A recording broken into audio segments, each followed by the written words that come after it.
just walk on doja. So, ride with my soldier. Let's go, YouTube. All right, so boom. All right, what's the title of this shit? Moments after police found a severed head in his truck. All right. Which bag is it in? It's in this one, in foil. Have energy. You know I'm gonna have energy, game. You gotta react to this shit. So I have it like That's dark. Y'all like this color better? Yeah, Y'all like this darkish color better? Ooh. This is your truck? That's my truck. Police were called to a Walmart parking lot after Adam Webb noticed a strange trash bag sitting in the back of his pickup truck. When officers opened it, they found a human head inside. Whoa. In seconds, Adam became the prime suspect in a homicide. But what neither he nor the police knew yet was that this discovery was only the beginning. About 6 hours earlier, nearly 300 miles away, the decapitated body of 63-year-old Connie Goodwin. Come on, bro. A 63-year-old?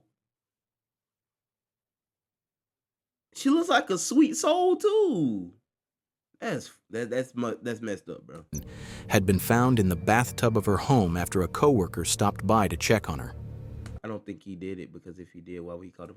I don't Now think that he did the it head too. had been They said identified, he's just a detectives still he a had no suspect because it was in idea his truck. that this wouldn't be the last body they would find. So we talking about a mass murder right here. We talking about a mass murder. I thought it was just one head in the trunk. Look, like we dealing with the fucking cartel, bro. And as the case unfolded, it would uncover I look-key secrets want some so light right here. disturbing.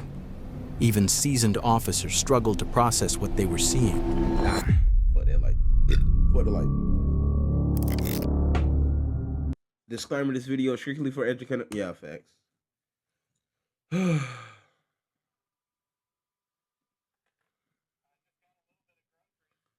In In the back seat. My bad, chat. I came out, I saw that bag in the back. I thought it was just somebody putting trash in my truck, which has happened before. Yeah. So I opened that outside bag, and I saw there was another bag inside of it with what looked like some clothes and some blood on it. I opened the first one to see if it was garbage, and some red, and it looked like some socks or something. But you didn't see what else was in there? No. All right. Well, obviously there's something bad in there. The officers were dispatched to the scene after a suspicious trash bag, apparently leaking blood, was reported. You didn't open it, you just touched it? The outside bag I opened. Okay. And then what did you see when you opened it? I saw those two dots and that blood on, or what looked like blood on the second bag. And then you closed it right back up? And that's when I walked away. I didn't touch anything after that. At first, the officer assumed it was just a dead animal. After all, in Arkansas, Ew, you can see the fucking first, blood. the officer assumed it was just a dead animal. You can see flesh. Is that flesh? R.I.P. Connie Fags. Is that flesh, chat? After all, in Arkansas, coming across animal carcasses isn't uncommon with all the hunting around. If it's an animal, I mean, But it looks like an animal. that is blood. Yeah, that's blood. Oh, wow. When the officer realized her mistake, she immediately called in additional authorities for backup. Hey, let's I don't know. I don't do that. What you mean? You don't almost throw up? just leave everything like it is. Bro, this shit's Let's string tape up around our cars.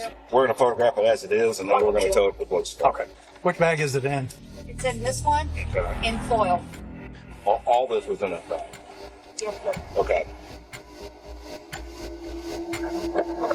That's a human head. Oh my God. Lord have mercy. Holy fuck. Some of these niggas are disrespectful and just a bad, like. Yeah, it's real. The moment officers Yeah, I can't have the guts. I can't even have the guts to kill anybody, let alone put a bucket, sever their head. That's some wild shit to do. realized what they were looking at, a flood of questions hit them. Where's the rest of the body? Who does this belong to, and are there more victims out there? What they could tell right away was that this wasn't random. The crime felt deeply personal. First, I was like, okay, it's getting close to Halloween. Are we sure that this is some sort of whatever?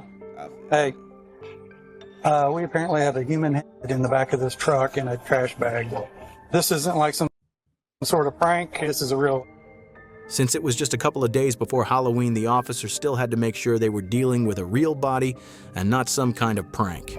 She just got it. Is it a real head? Or? Oh yeah, no, That guy, I bet. Ain't that really happened? Ain't that really happened?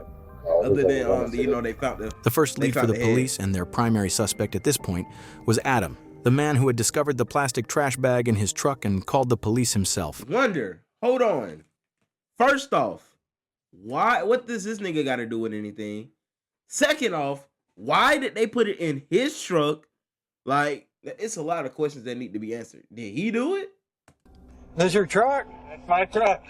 Wait, how long ago did you pull up here? I don't know. Within an hour. Let's get you out of the rain. Just have you see my car real quick. You're not in trouble. You're not under arrest. We're fixing to block all this off, okay? Now, I didn't check the back of my truck before I left my house. Yeah. So Where do you live at? Maybe 4 minutes, 5 minutes from here. Okay. Yeah, You didn't notice anything in the back then? No, I didn't. But I also didn't go back there and look. Yeah. Okay. And did you see anything else? In situations this terrifying, people react in all kinds of different ways. Some become overly dramatic, crying, panicking, completely falling apart. Others stay calm and quiet, kind of like Adam did. But at this point, detectives still had no idea whether Adam was involved in this crime, or how much he really knew. He's gonna call his wife and have them come to... Hey, like, chat, y'all think he knew something? Y'all think he knows something? I think he knows something. I look and think he knows something.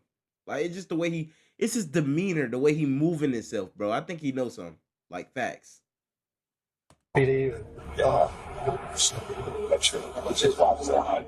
And I opened the bag, and there was another bag inside of it, and that's when I saw what looked like blood and some, like, clothes, and so I just walked away. I put my hands up and walked over to the red box and called the police.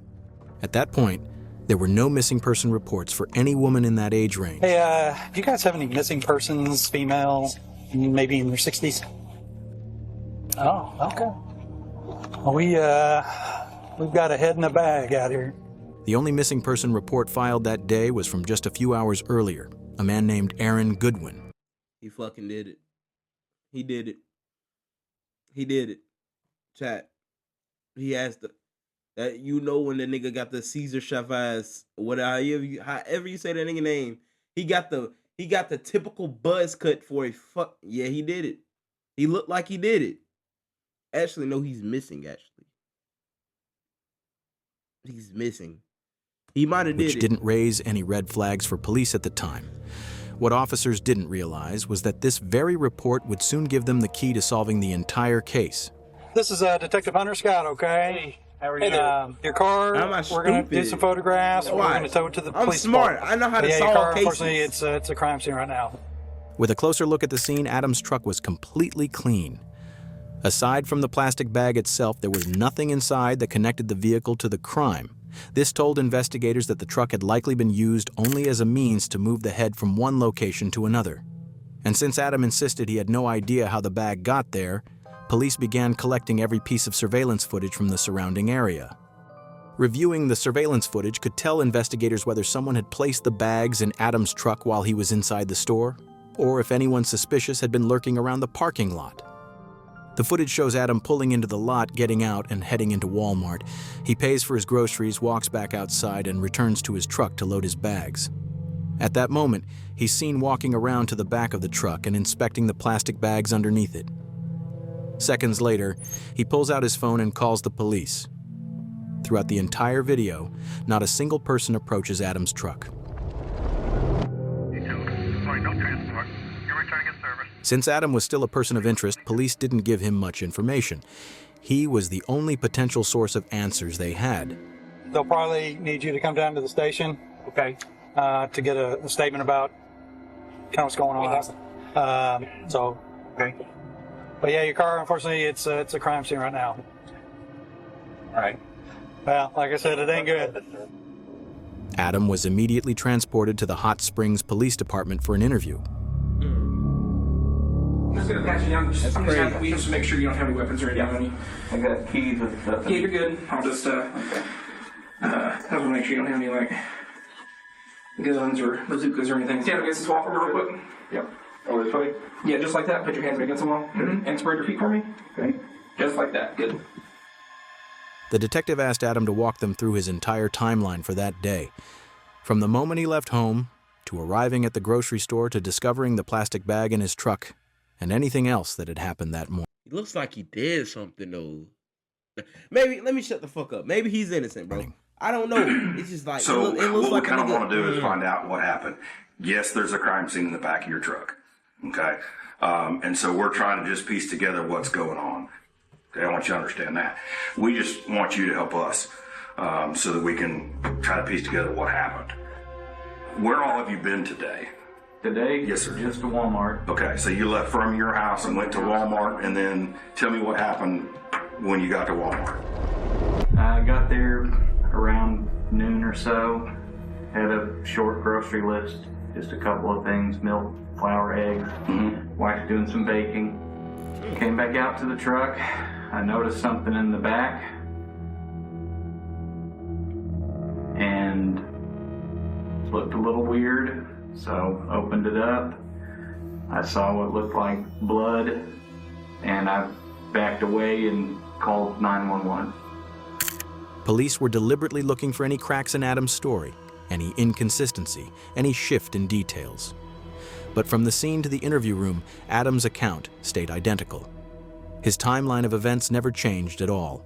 Let me ask you this. Have you had problems with anybody, that anybody would be trying to pull a Halloween prank on you or anything like that? Problems with any neighbors? No, and I get along with all my neighbors pretty well. I mean, it's a quiet neighborhood. Have you had any weird things in the neighborhood happen? He's too damn calm.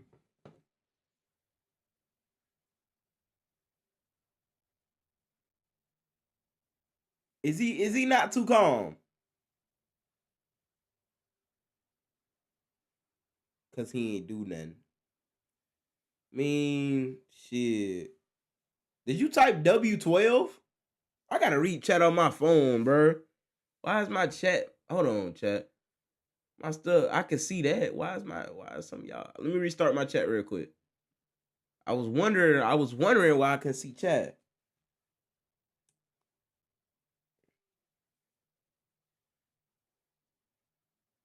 There we go. I bet. I had somebody steal the motor off the back of my boat about maybe 2 months ago, and I filed a report about that. Okay. Stealing a motor? Have you noticed anything unusual? Anybody strange in the neighborhood? Vehicles? Anything like that? I have seen a guy walking down the street, older gentleman with a backpack a couple of times, and I don't know where he's going to, but Okay. I see him walking up and down our street, so I don't know if he just walks everywhere or what, but I don't know him. When Adam mentioned seeing a man with a backpack who looked odd to him, that immediately became something the police wanted to look into, to see if it was connected to the case or not. Okay. The presence of a man with a backpack could be nothing more than a small detail, something meant to mislead police and shift suspicion onto a stranger Adam didn't even know. Or that unidentified man might actually have played a role in what happened. Would there be anywhere on your street that maybe somebody has a homeless camp? Like, is there any woods or anything right around their house or anything like that? Not that I can think of. In cases like this, it's not uncommon for the killer to be at the scene watching as officers respond to the very crime they committed. For some offenders, seeing police react to the chaos they caused gives them a kind of twisted high. So, detectives reviewed all the body cam footage from the scene looking for anything suspicious, anything that resembled the man Adam claimed to have seen.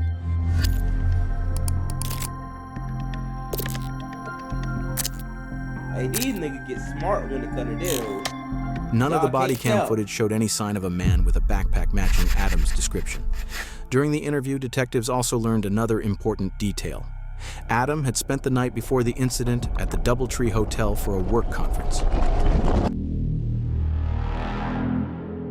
Detectives responded to the hotel to see if they could recover any security footage from the parking lot or from around Adam's truck.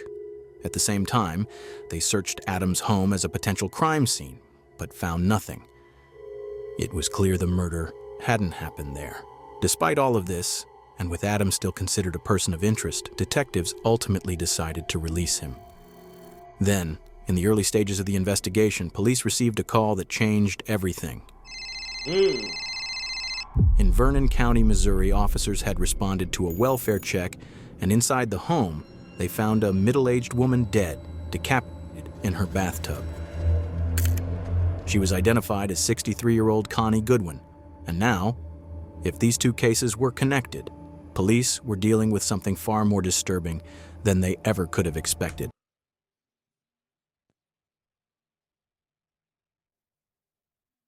What could she possibly do? What could she possibly do to make a nigga that mad? To make a nigga that mad to want to decapitate her? What did she possibly do? Oh, hell no. That's a wicked world we live in, bro. Damn. Officers with the Vernon County Sheriff's Office, after finding the body of 63-year-old Connie Goodwin during a welfare check requested by one of her relatives, who also happened to be her coworker, contacted the Hot Springs Police Department. They sent over the identification photos of the body they had discovered. And now, detectives in Hot Springs were able to confirm with absolute certainty that the head in their possession belonged to that very same body. Deerfield say it really is a quiet community where everyone watches out for each other. That's why they were surprised to see on Wednesday morning, police and even SWAT gathered around this house on Quail Road. Connie Goodwin lived in Deerfield, a small community near Nevada in Vernon County, Missouri. Born on February 4, 1957, in El Dorado Springs, she was a mother of 6. Her home sat in a rural setting. A search warrant was obtained and the entire residence was examined. There were no signs of forced entry, and the murder weapon, a knife, was found in the bathtub alongside her body. What quickly became clear was that the primary crime scene was Connie's own home. After confirming the victim's identity, detectives began searching for any possible link between Connie and Adam. But there was no evidence of a connection, no prior relationship, no communication, nothing to indicate the two had ever known each other. With no connection between Adam and Connie, detectives shifted their focus to Connie's inner circle. Whoa. They needed to speak with Circle. Why the hell Chad? Why the hell they zoom in on him? Y'all think he did it? Do he look like a suspect? Do he look like somebody who can do that? What y'all think? He might do. He might do. Yes. He might. After him, do. Shoot. They needed to speak. Oh, my bad. Inner circle. Him?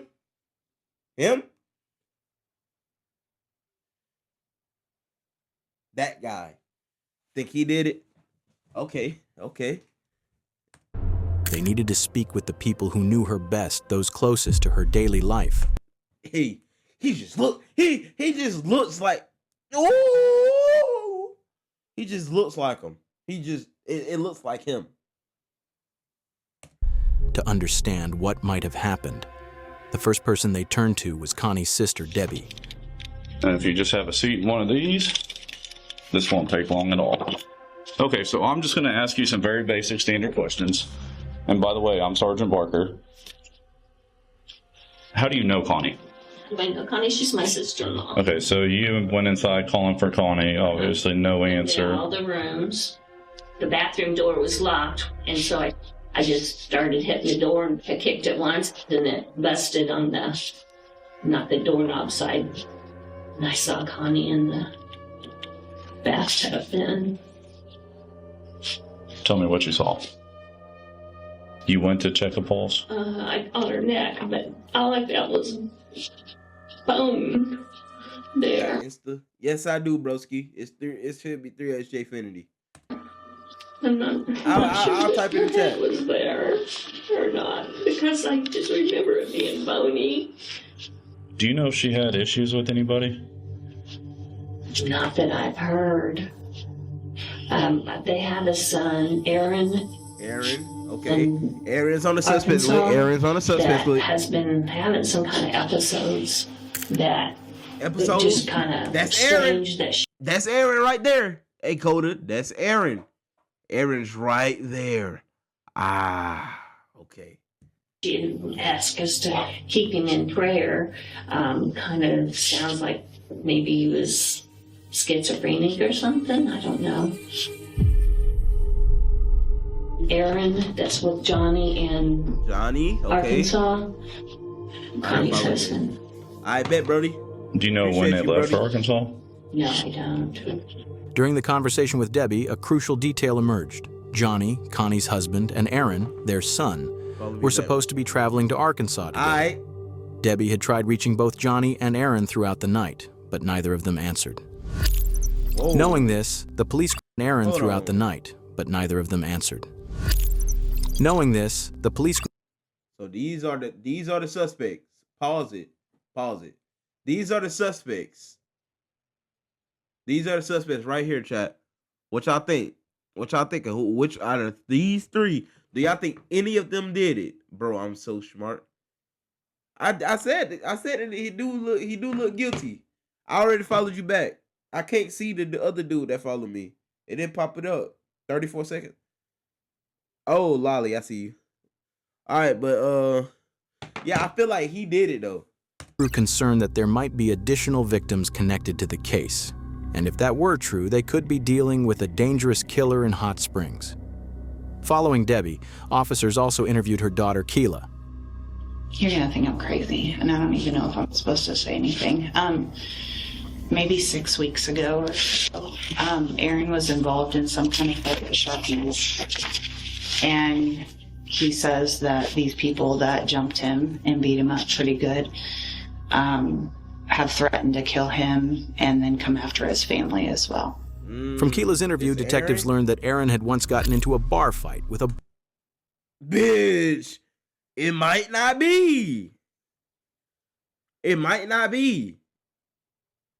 We just gotta watch.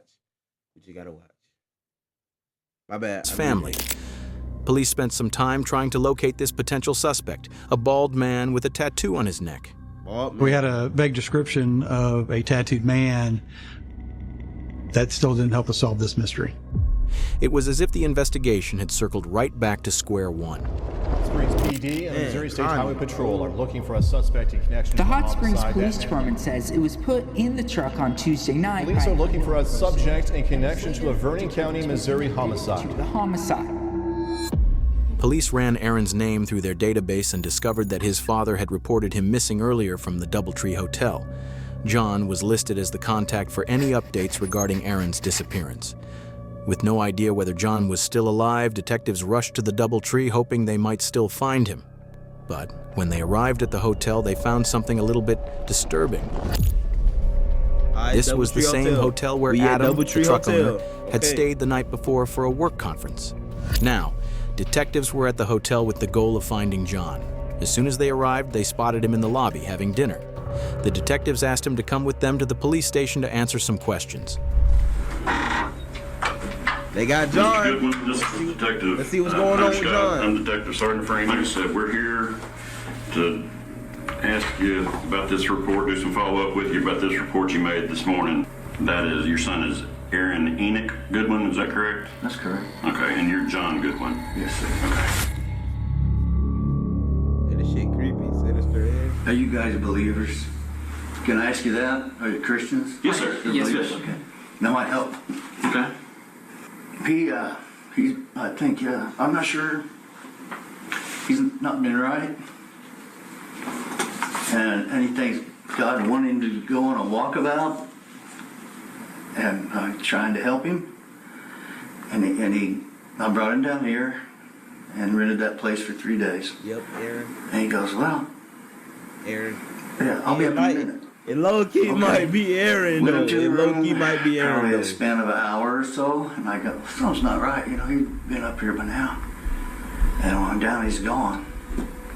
One of the techniques detectives often use is to keep the person calm and give them information little by little. just enough to see what they'll reveal in return. Does he work anywhere? He was working at the Eagles Club in Nevada, Missouri, but he just dropped out. How long has he lived in this trailer next to you? Oh, too long. Okay. How old is he? What I mean is, he's dropped out. You know what I'm saying? Dropped out. Of life. He's not taking care of stuff. Okay. Does he have any mental diagnoses?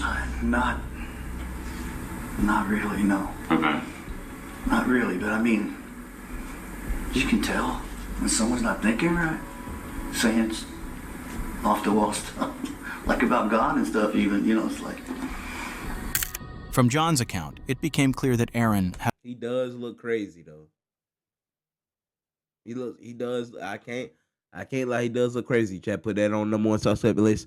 Aaron Goodwin, #1 suspect list. A long history of mental health struggles. Investigators later learned he had also suffered a traumatic brain injury in the past. Despite being an adult, Aaron was still living with his parents, and over time, he had developed beliefs that were increasingly detached from reality. This marked a critical turning point in the case. I found out she's dead this morning. You found out that... They found her dead this morning. Who did? A co-worker. She didn't come into work, and they found her dead in the tub. Chad, was it not her sister-in-law that said that they found her dead? Was it not her sister-in-law that said that?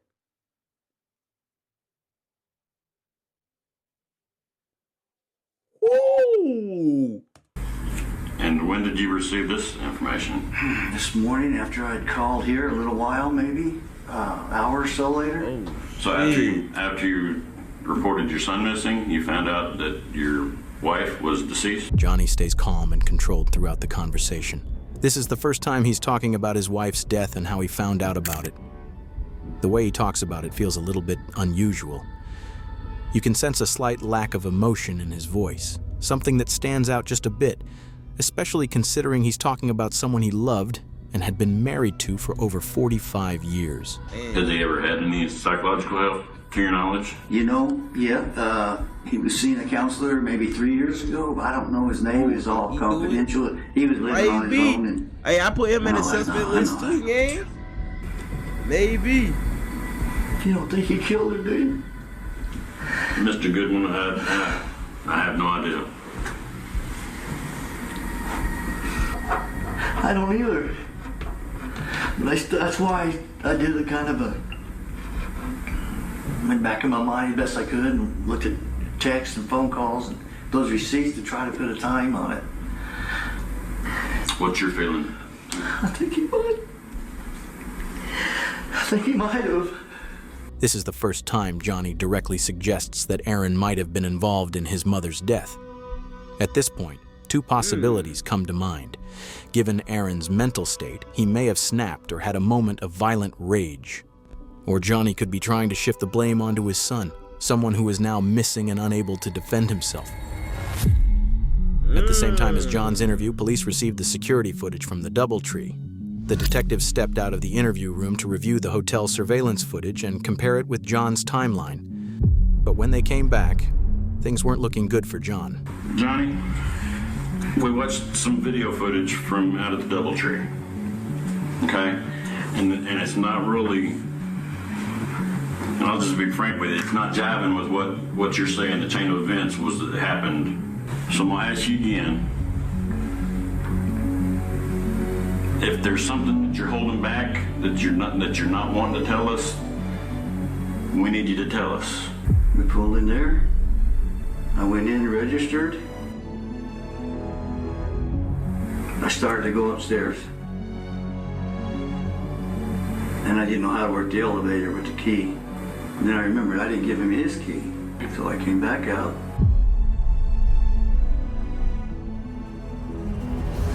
Gave him his key, like I said, everything else. That's what I remember.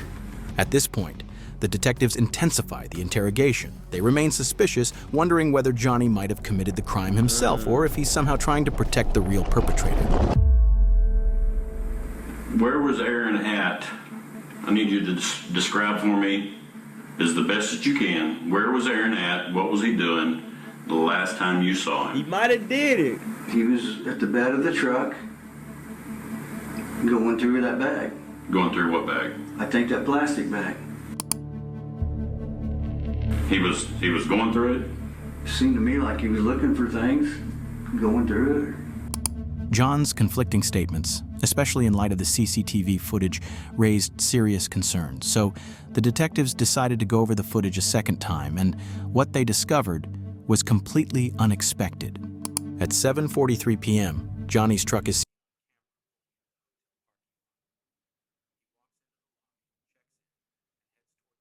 Oh shit.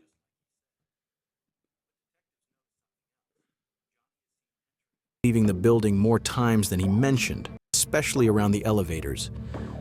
It isn't enough to prove anything on its own, but it's enough to make them look closer. Because of that, it is said. He walks p.m. Johnny's truck is seen on camera pulling into the hotel parking lot. He walks into the lobby, checks in, and heads toward the elevators, just like he said. But detectives notice something else. Johnny is seen entering and leaving the building more times than he mentioned, especially around the elevators. It isn't enough to prove anything on its own, but it's enough to make them look closer. Because of that, investigators decide to review the exterior CCTV footage as well. And that's where everything shifts. Outside, in the hotel parking lot, the cameras capture something deeply unsettling. The footage shows Aaron getting out of Johnny's truck with a black trash bag, the same type of bag believed to contain his mother's head. He looks lost and confused, wandering around the lot without any clear direction. After a few minutes, Aaron walks over to a nearby truck belonging to Adam Webb, an innocent bystander, and places the bag in the back of it. Then he says, We fucking got him. We fucking got him. The dad and the son? Adam Webb, an innocent bystander.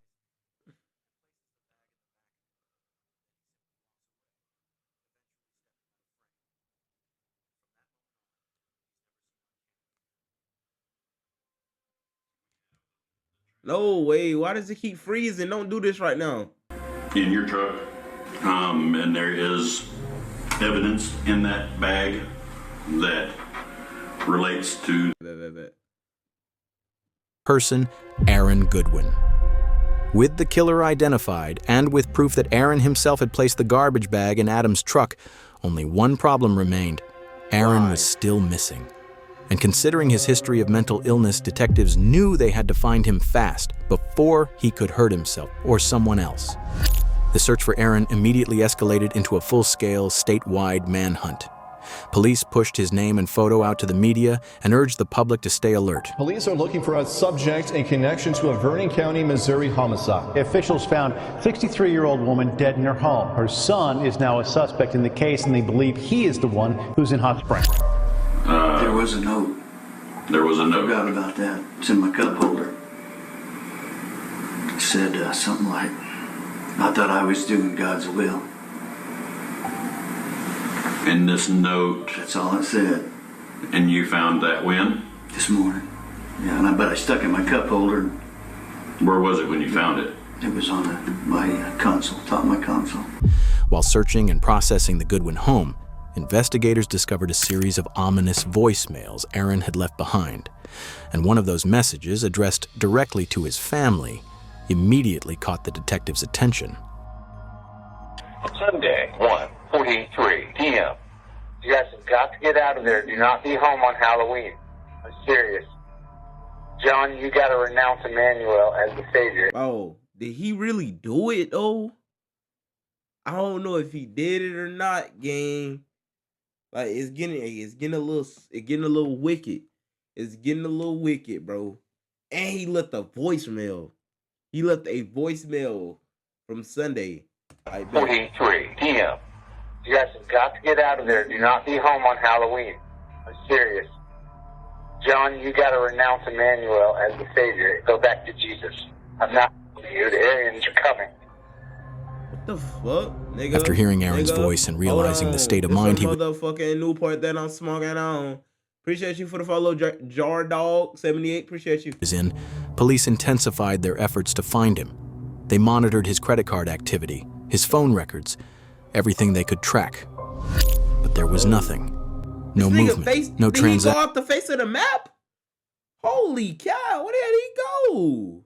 Actions, no calls. The last confirmed sighting of Aaron was on that hotel surveillance footage. And after that moment, he simply vanished. Damn. What if he's In March dead too, Chad? 2021, 5 months about 5 months after Connie's murder, police received a call from a hiker who had come across something strange. A sleeping bag in the woods outside Hot Springs with what looked like a gun lying beside it. What's good, Jar Dog from TikTok? Appreciate you. Yeah. Appreciate you for tuning in, broski. Much love. I'm on that feet. Oh. And I can see insect activity though, where the neck used to be. Let me see that. I'll pick one person on the body, and then I'm gonna hike out. The body was in an advanced state of decomposition, mostly skeletal by the time it was found. It didn't take long after the discovery for the medical examiner to confirm that the remains belonged to Aaron Goodwin. It was officially confirmed that Aaron had taken his own life, finally bringing an end, 5 months later, to the manhunt and the mystery surrounding his disappearance. Aaron's body had been found. But for his family, for investigators, and honestly for all of us, the questions still outweighed the answers. Why did he kill his mother? Why spare his father?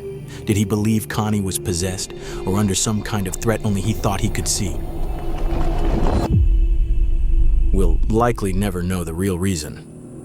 But based on everything investigators uncovered, one thing is clear.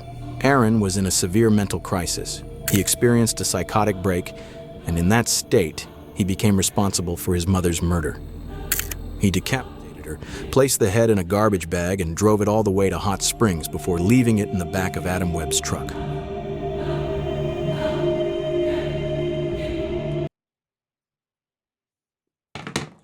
What the fuck, chat? Oh.